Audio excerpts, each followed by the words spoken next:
Cape Evans, I think people walk in here and are fascinated by it and have such strong connections to the Scott story and all of those famous exploits. You know, Royds you walk into and everyone thinks, I could live here, this is nice. You know, we could light the stove and have a cup of tea. Discovery, I think when you walk in there you think, how did they survive? It strikes you that this is a very, very cold and dangerous place, and that some of them didn't make it, and the ones who did, many of them were very, very lucky. Stepping into the huts for the first time is always kind of special. Looking in all the nooks and crannies and kind of getting a sense of the people that stayed in these places is always kind of special. It brings a kind of humanity to the stories that... And I was in utter awe when I arrived here. Even after all the books, documentaries you've seen on the place,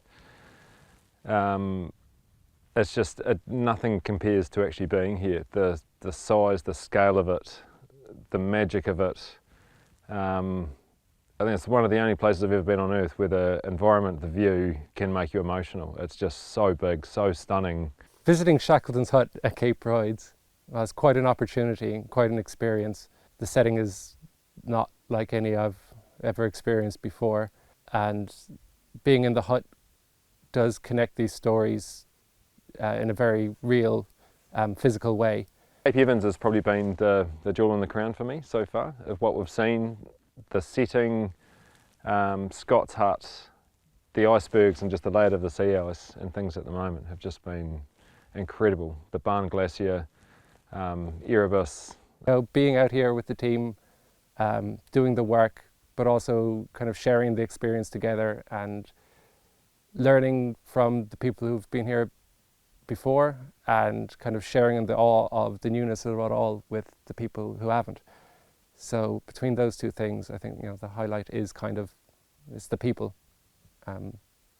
historic and present. And you're utterly blessed to be here in yeah, fully. It's tremendous, amazing.